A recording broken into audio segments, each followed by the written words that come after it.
Another day.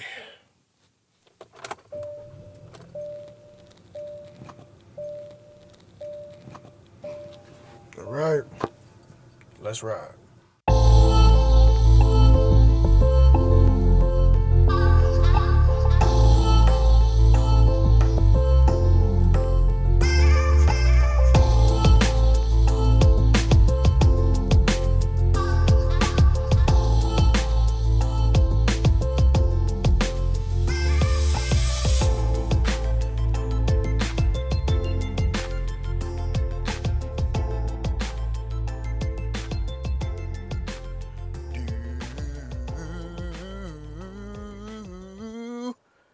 Y'all know what that is. That's that color me bad. I wanted to sex you up.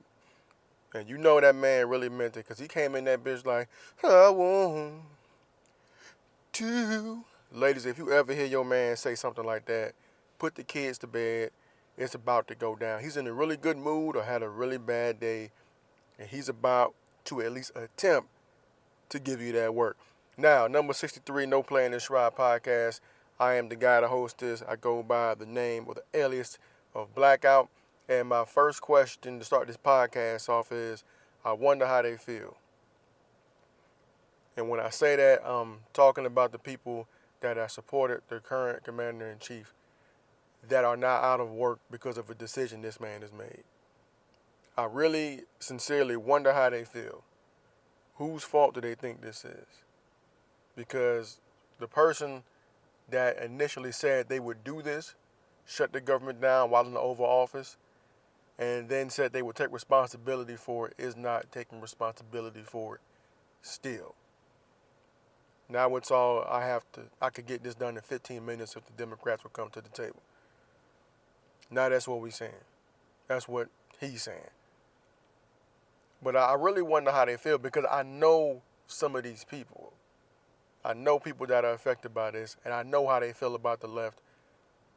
And they say things that make me believe they're conservative if they haven't outright said that they're conservative. And while I don't really fuck with conservatives and I'm seeing what's going on the Democratic side, I'm like, I don't really know. I'm at the point where I can still accept everybody. Like, because at the end of the day, it depends on how you treat me as a man. Pardon my stutter. At the end of the day, it really depends on how you treat me as a person. I don't give a damn what you believe in if you treat me right. If you treat me right and respect the people around me that I hold dear, then your political views to me is like, that's just one facet of who you are as a person. No big deal. We can move on. And there's a guy that I work with that I feel is close to that, if not fits that mold. He's a really good dude, and he's done his time in different arenas, earns his retirement, and I'm just looking at it like, man, this man comes to work every day, bust his ass, and he's the brain of where he works. It's like if he's not there, it's all fucked up.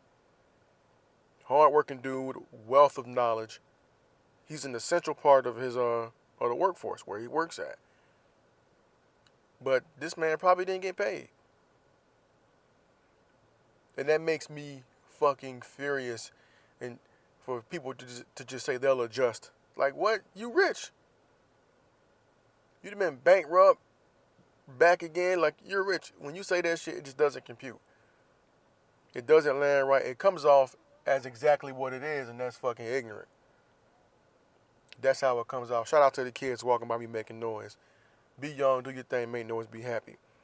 But when I read that, or when I hear it, when I see it, it just makes me fucking angry because I know these people working the good people, and they talking about the TSA. The TSA is so fucked up. Somebody came through and ended up boarding the plane with a goddamn gun. Well, you get what you pay for. Now, I'm not saying that somebody should just not do their job, but I feel them. I understand, like, I can only give you what you pay me for, and I'm not saying I support that, but it's like, damn, like, how much am I going to give you when I'm not getting paid for this shit, and this is taking my time? But should I be looking for other employment? Am I wasting my time?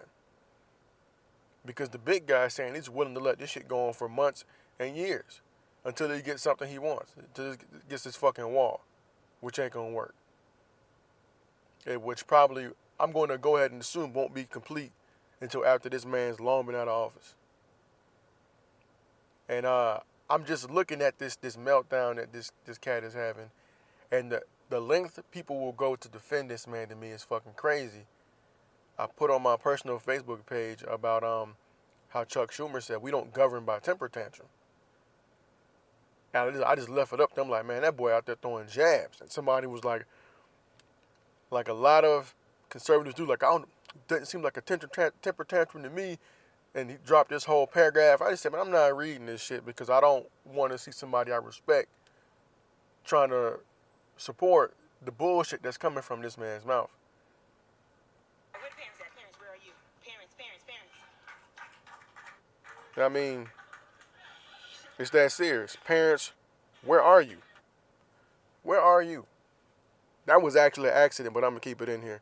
Because where the fuck did these kids come from that don't understand right and wrong, common sense from not having common sense?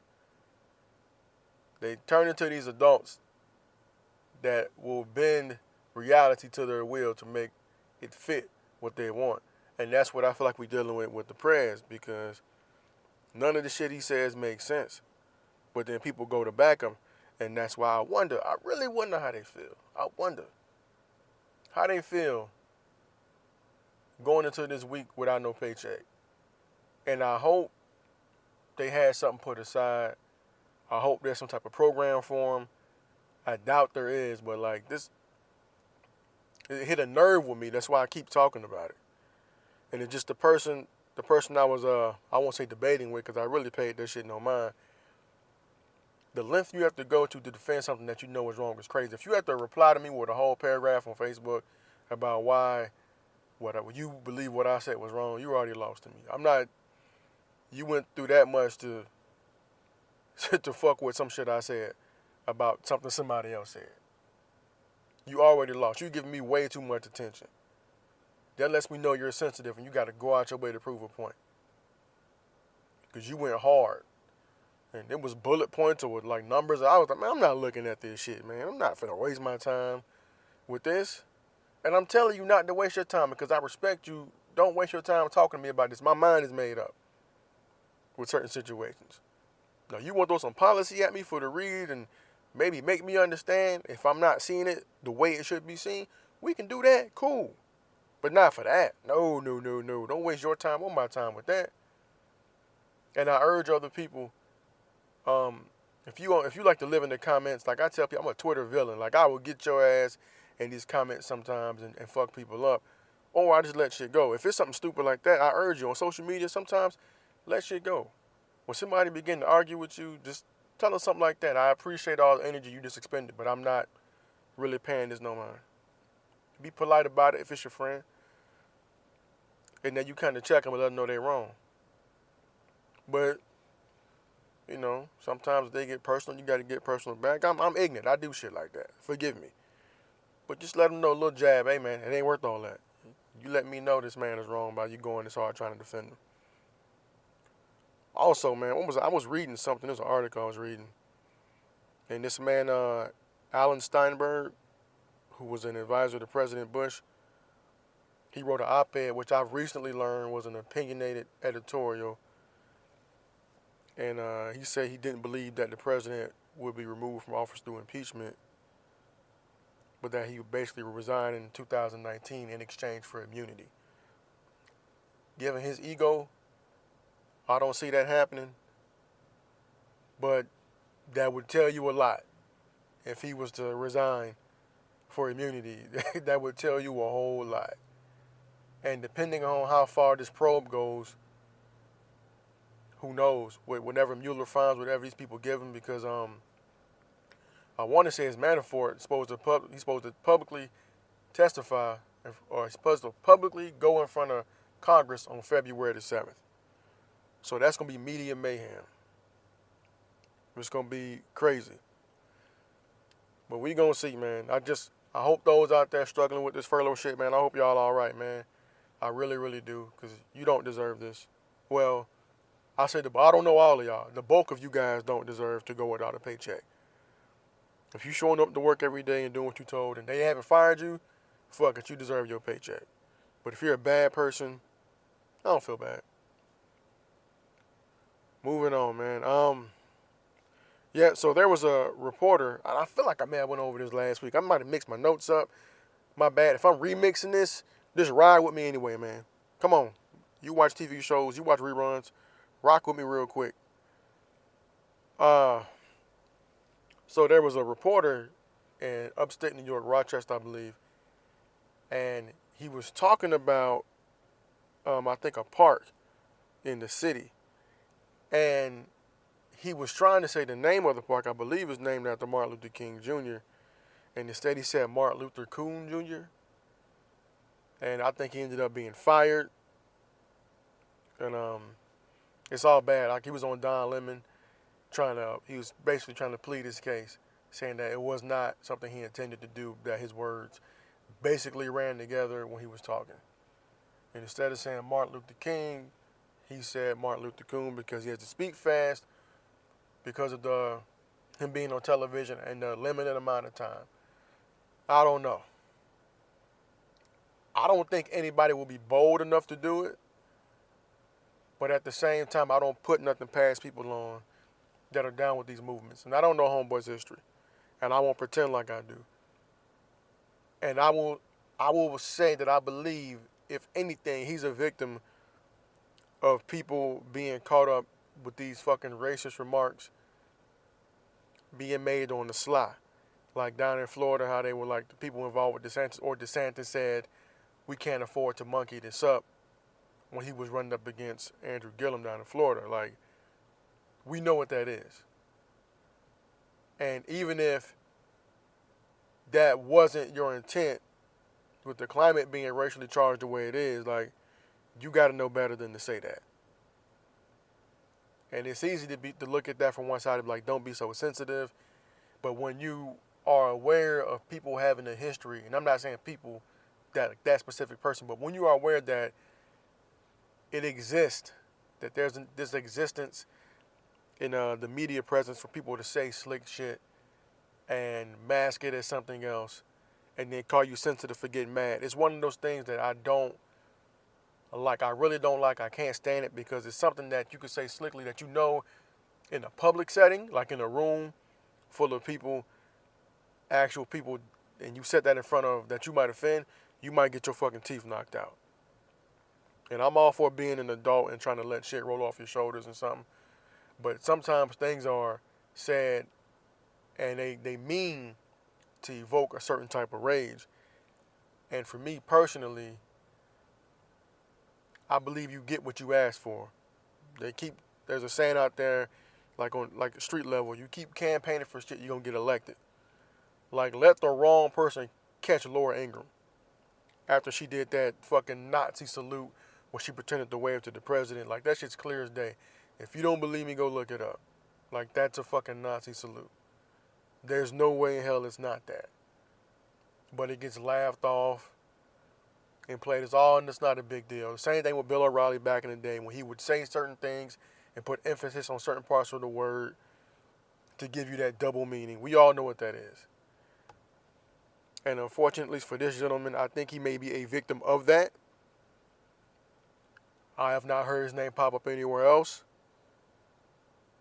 And, hey, man, I really wish him the best, but I'm going to go out on the limb and say I could see how he could have made the mistake. It's just unfortunate. And, what's his name, Jeremy Capel, he's going to have to deal with it. Hopefully he gets back and does something and provides for his family some type of way. Unfortunate set of events for that man. If he did it on purpose, this is a hard lesson that he's going to have to learn. And hopefully other people in the media see this shit and they smarten up. And if he didn't do it, man, it's fucking tough luck. You are a victim of other people in the media acting in a fucked up manner. And you happen to be the one to fall for it, man. So, sorry for you, bro. But it bees like that sometimes.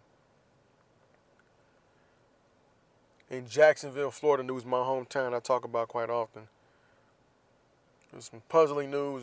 Like, I saw it come across my feed on Facebook and other media. And basically, Jacksonville Sheriff's Office found somebody in the trunk, wrapped in a sheet. Somehow, they do not suspect foul play. Wow. So you mean to tell me that somebody wrapped themselves in the sheet and got in their own trunk? Unless this is a Ku Klux Klansman who left a rally and got too drunk and pulled over and didn't want to be seen sleeping in his car and he got in the trunk instead. Unless that's what happened, I don't know what else this could be. How is that not foul play? Was it somebody transporting a body that was poorly maintained? What is the explanation behind that? Over off Biscayne Boulevard, like this doesn't make any goddamn sense to me. Turns out there's a man from Georgia named Terry Mercer, 34 years old. What happened to this man? Why are they so quick to say that there's no foul play? These are questions you have to ask, man. Like this doesn't make any sense. This is the world we live in, though, where people will justify bullshit. On a brighter note, though, there's a little girl who went missing, Jamie Kloss. She's been reunited with, I guess, what's left of her family. Her mother and father were killed, and she was basically abducted by some asshole named Jake Patterson. And this happened up in Wisconsin. I don't know what the reason I don't know what this was. How did I fuck that up? I don't know the reason behind him abducting this girl. I have no clue.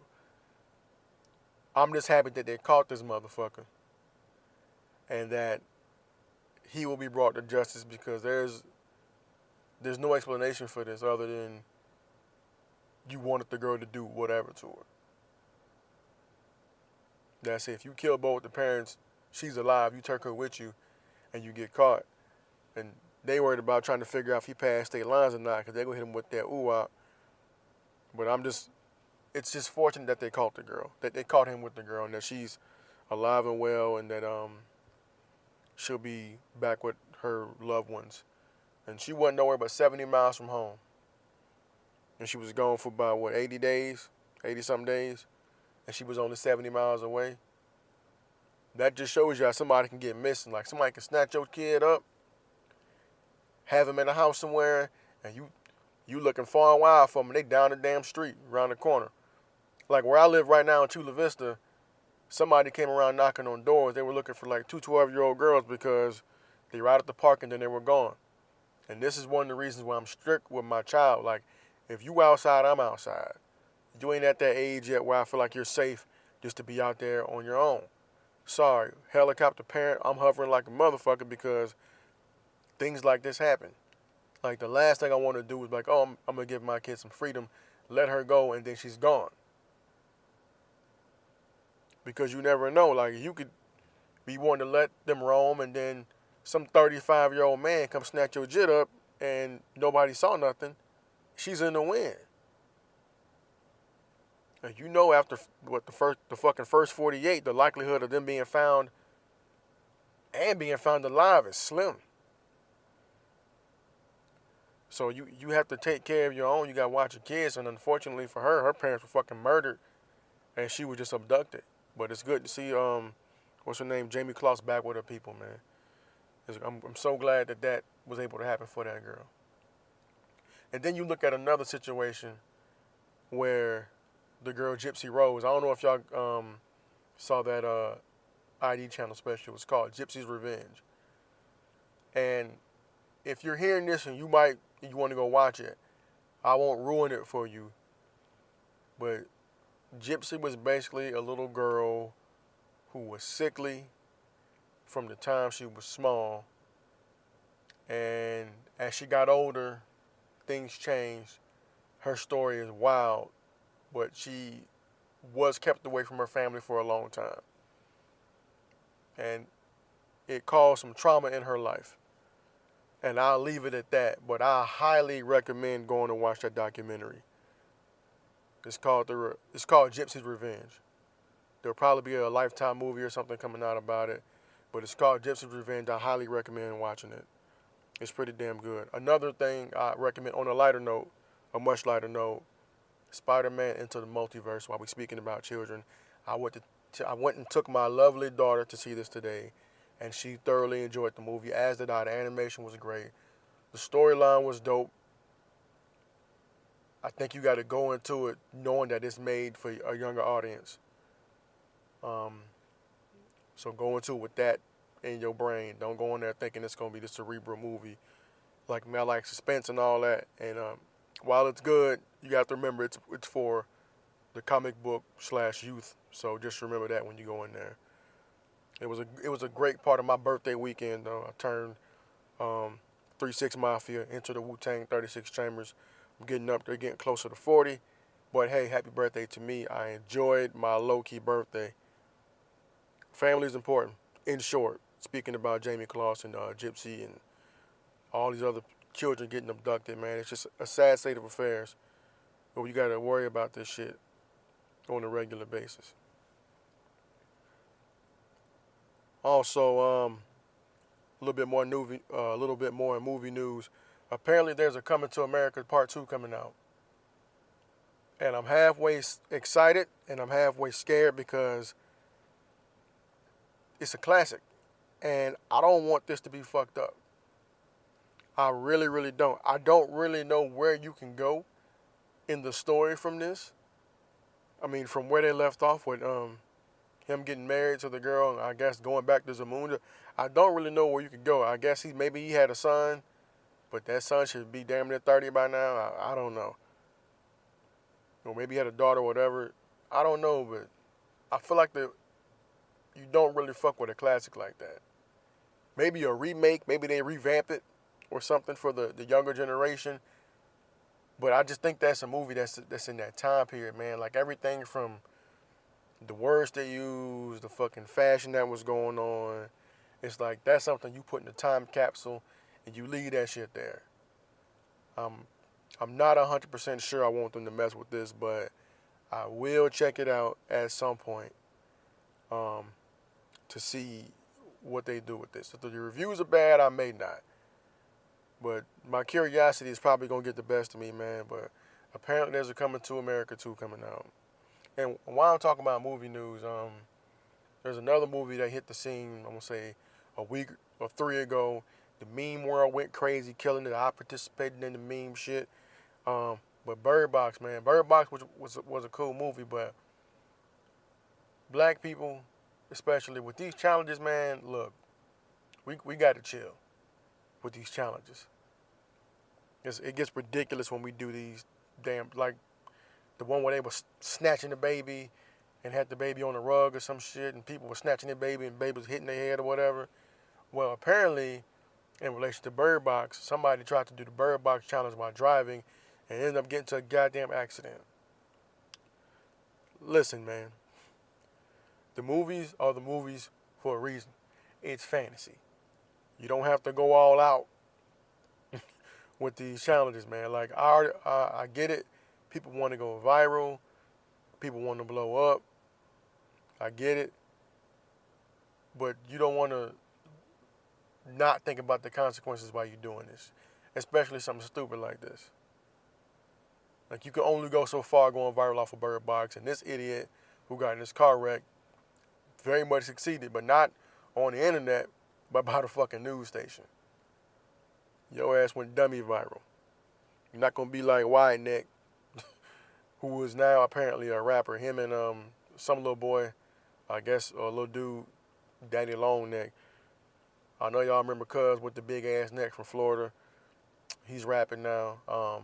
Not very well, but he's out here doing this thing. More power to him, man. Use it to your advantage, bro. You know, you never know where your next paycheck is going to come from.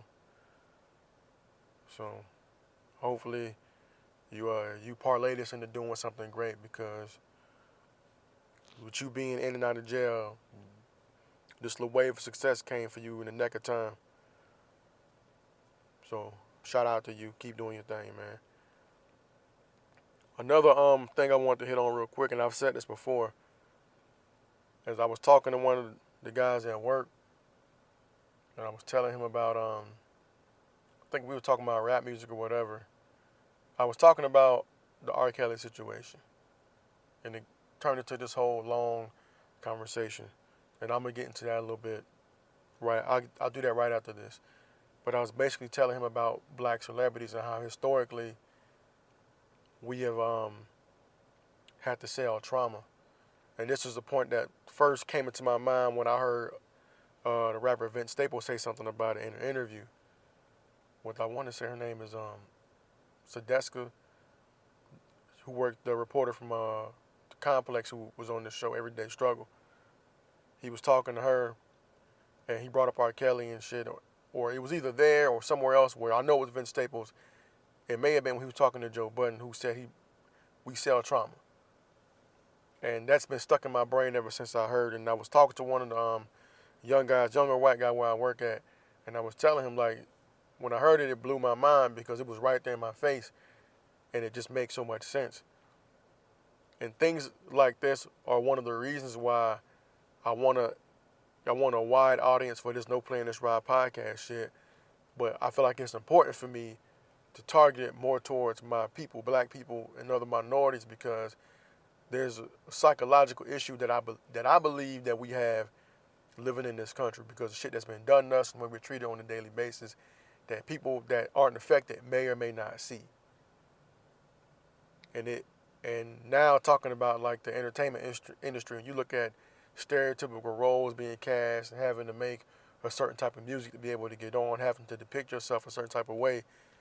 If you just look at the history of just say Hollywood, for instance, or just any major facet of entertainment, the way we get on is definitely through trauma. Like back in the early days, in order for you to be black and be on TV, you had to act like the stereotype. There was an old comedian, there was a documentary about this dude, but he basically played the role of the ignorant slave who didn't know anything, and he was just ridiculously dumb. If I remember his name, I'll put it in the show notes for this podcast. But he basically played up the stereotype of the stupid, illiterate black man from the South who was just like this bootlicking Uncle Tom type person running behind massa. But he was widely successful because it was comfortable for white folks. And if you look at the makeup of the country, obviously that's who was ingesting all the entertainment at the time, for the most part, was other white people. So this then became the gateway for black people to break into the industry. To be celebrities, you had to play up the stereotype and or further down the line be in the role of a slave or some type of servant. You getting your ass whooped, and then it progressed to it being a criminal, the drug dealers and all that in the movies we see today, especially like the early 90s, all the hood movies and shit. And while some of those, especially in the hood movies, they do depict parts of African American life, it's not the full spectrum of what goes on for black people.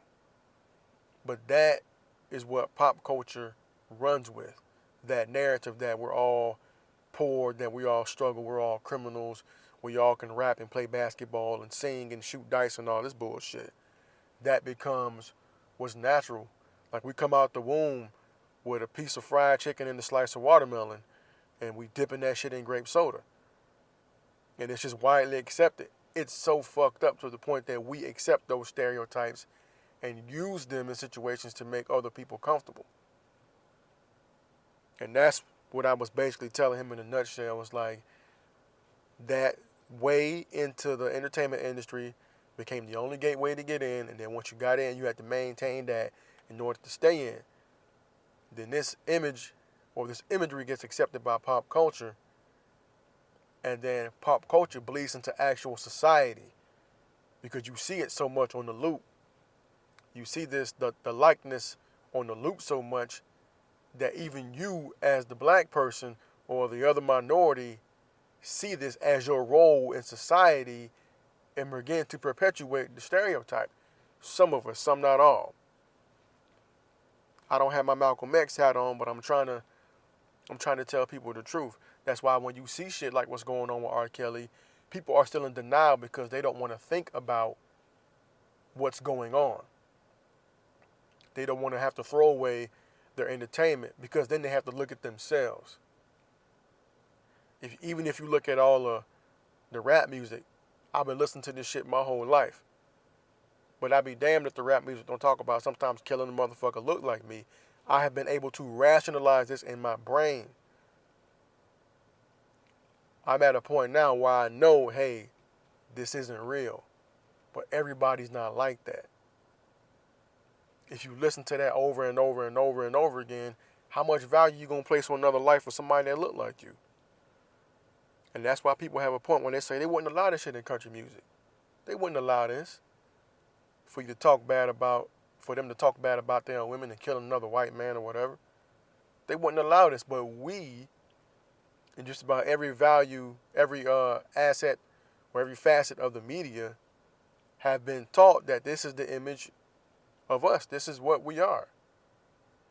To the point that when we see people in different positions, lawyers, accountants, doctors, psychologists, entrepreneurs, shit like that, we don't look at them with the same reverence as we do athletes and musicians and actors. We don't look at the black dude that owns a hardware store as a success, when in reality, he's successful.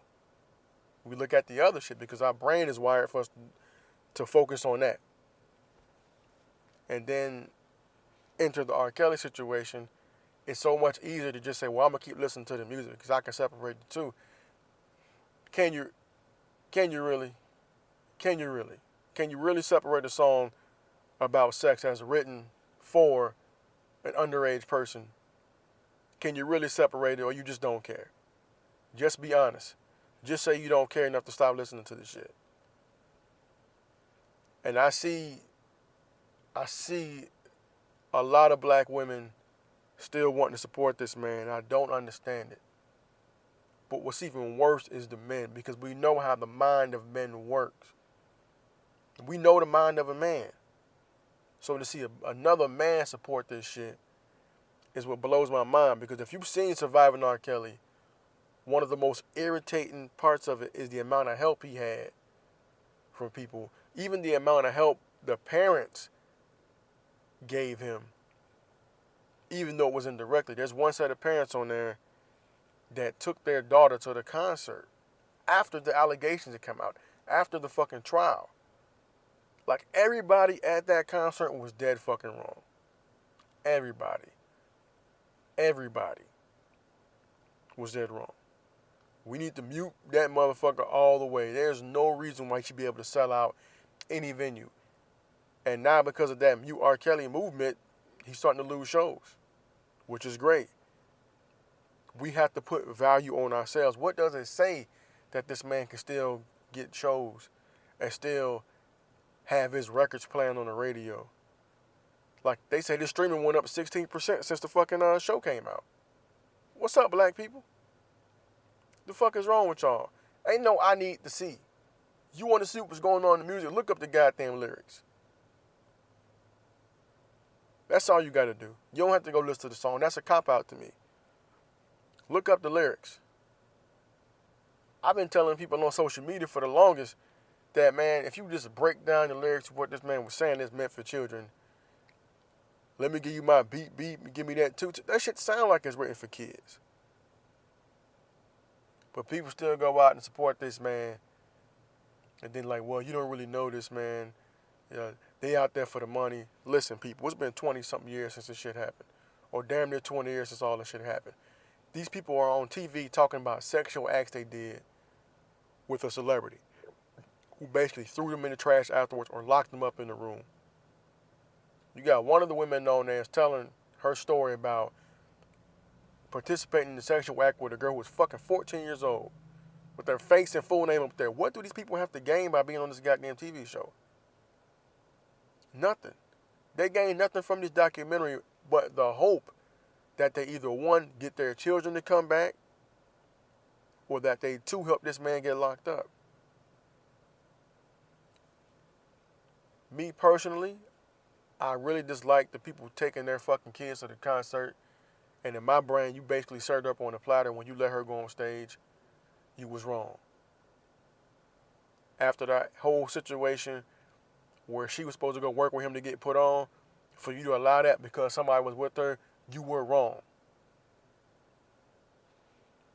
When you decided to get your ass up and get a ticket to go to that concert in the fucking first place, you were wrong. When you continued to listen to his music after the allegations that came out about him, you were wrong. Because the whole time you were listening to that, up until the point where you took your daughter to see this man at concert, you were reinforcing that it was okay for her to want to be in the same space as this man.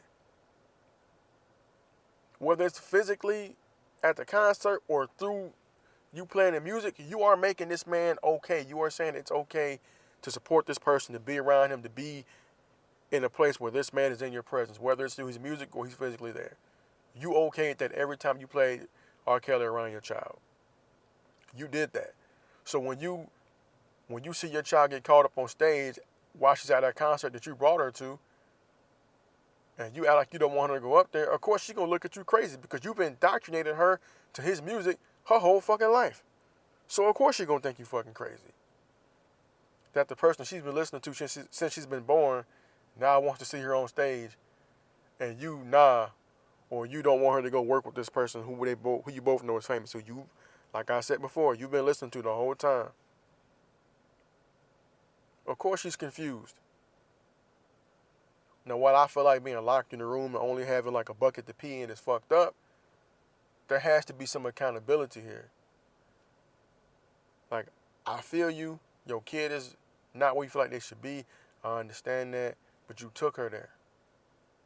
You took her there and then let her go back repeatedly because somebody was, quote, with her. The fuck that mean?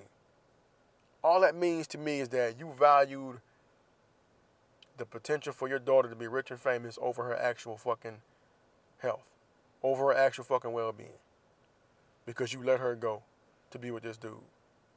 And now she's still there. And you on the fucking documentary looking like a nut throwing rocks out the window and shit. Y'all did that. Y'all helped that man. And everybody around him, now they tearing Tory ass up because apparently he sexual harassed his makeup artist. And everybody who signed some shit that he couldn't read, everybody helped this man out. That's what I'm saying, accountability. We got to start thinking about what we value and at what cost. When it comes to all the fantasy shit and music, yeah, I can get it. I can sift through it. But what I can't tolerate is somebody who, it appears, wrote songs based off sexual experiences and or fantasies with underage people. That's some shit I cannot support. That's some shit I won't go for that. I can't support it at fucking all. I won't do it. And if you still supporting it, I'm looking at you fucking crazy. You need your complete ass whooped. Cheeks, crack, hole, everything. Buckle first. Go get my motherfucking belt. Every last one of y'all. But I'm going to move on from this. Talked about it too long. Something else I need to get off my chest, man. And I'm going to stay with music. Stay with music. Apparently, Lil Uzi Vert is done. It's over with. He's shutting it down. He's quitting. I guess he got into a label issue with DJ Drama. And apparently, Lil Uzi Vert is shutting it down for good. Now, I don't know if he's trolling, trying to get some attention. The hip-hop internet ain't been buzzing for a while since 6ix9ine's been jammed up. So maybe this is Lil Uzi Vert's way of getting back in there and getting his name circulating around to be trending, and then he could put some more music out. But then maybe not. Maybe he was being on tour and possibly being on drugs the whole time or whatever he was going through. Maybe it got to him and maybe he's had enough. Maybe. Now, I don't listen to his music. I've tried to listen to a couple songs. Not for me. But like I say, it's getting quiet for a lot of these littles. A lot of the littles is getting quiet for him.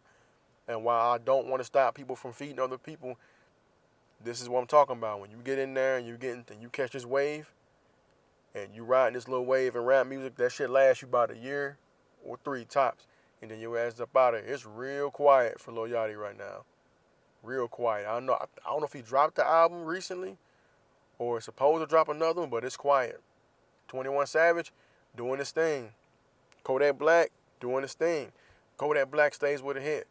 21 Savage appears to be evolving in front of our eyes.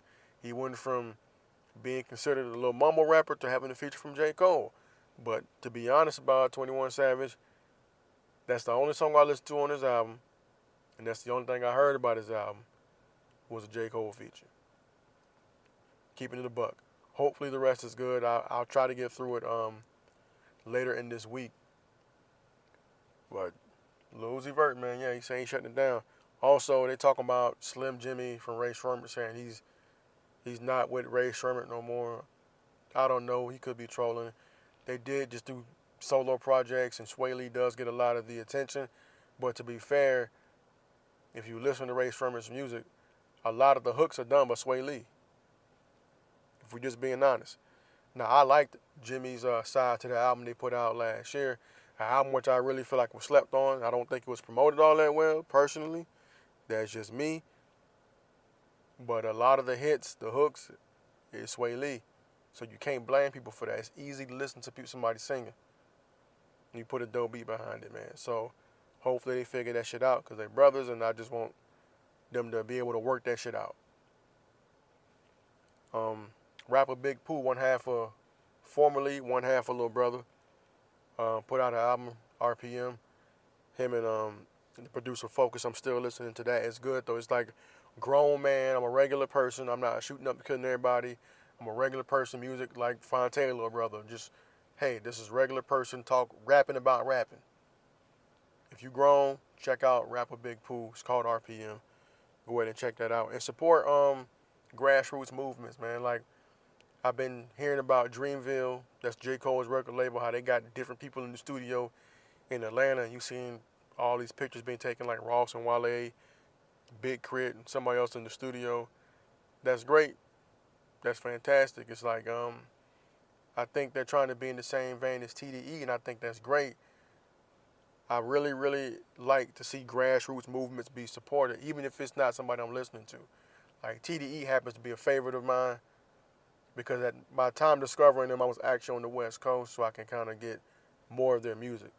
Or I was in that space where I could kind of understand more of their music, being able to look at these palm trees and see this weather and all this shit, and been driving up and down through LA. Like, I can see it, I can feel it a little more being out here. But you gotta support the grassroots. Like, for me, like, recently, like the past year, I've been hearing about this record label, Griselda. How it's kind of like that gutter sound from the 90s. Or early 2000s, late 90s. And I like that sound. It's like street, it's lyrical, the beats are dope. That's me. It's like one of the pockets I like to be in. So I figured I'd give it a try.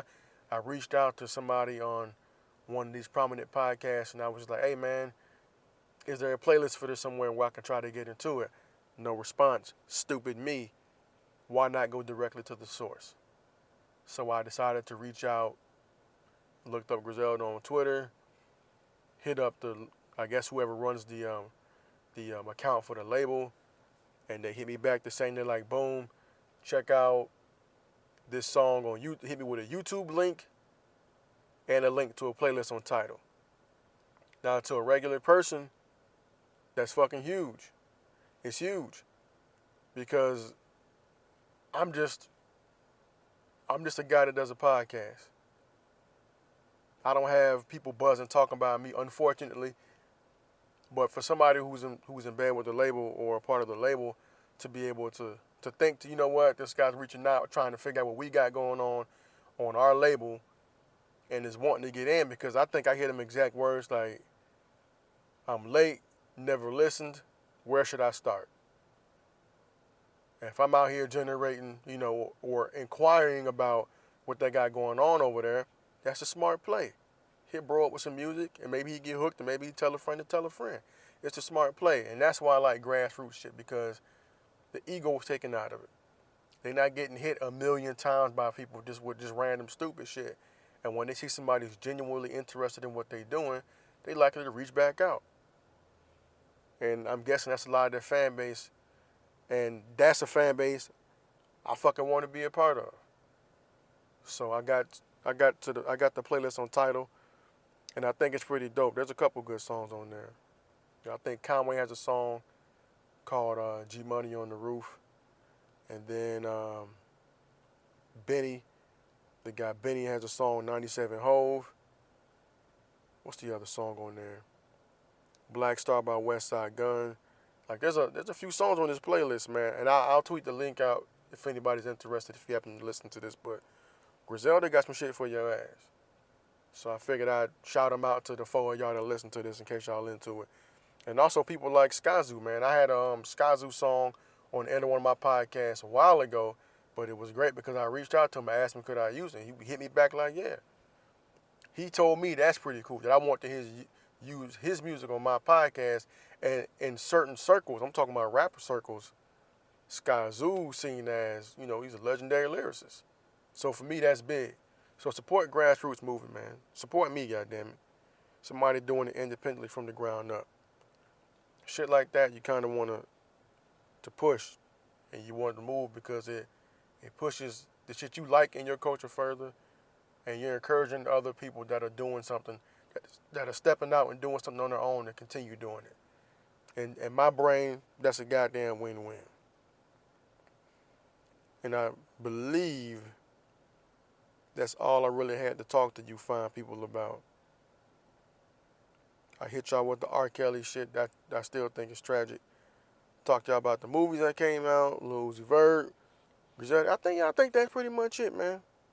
One time for the furlough, man. Fuck the furlough. Get these people back to work. Get y'all ass in there and make a decision, man. I don't like that wall. I don't like it. Let's get it done without the wall. I think it's ridiculous, a waste of money and resources. Let's do it without that. Let's be decent human beings.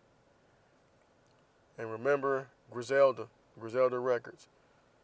Westside Gun, Conway, Benny, rapper Big Pooh has an album coming out. My partner Weeks, if you're from Jacksonville, Florida, Duval County 904, he has a documentary coming out, and I'll get y'all the title of that. But he's the owner of New Jack City Records out of Jacksonville, Florida. He's authentic. I tell you, he's authentic. It's my homeboy. So please, when that comes out, jump on that. And if you need beats, for rap or R&B, hit me up. I got a guy. If you need some mastering, some engineering done, I got a guy for that. And I think that's about it, man. Y'all check me out. Blackout No Play in this ride. Hit me up on Twitter. No Play 247, capital N, lowercase o, capital PLAY. No Play in this ride at gmail.com, all lowercase. No Play in this ride Facebook page. I gotta make it more active. My bad if you're on there and I'm not doing shit. I apologize. I got other shit going on, but I'm working on it. Twitter's the best way to get at me. And every Monday, man, y'all be good out there. Make 2019 the best year of your life and the best year of somebody else's life. Happy birthday to me. Thank you for listening. Peace out.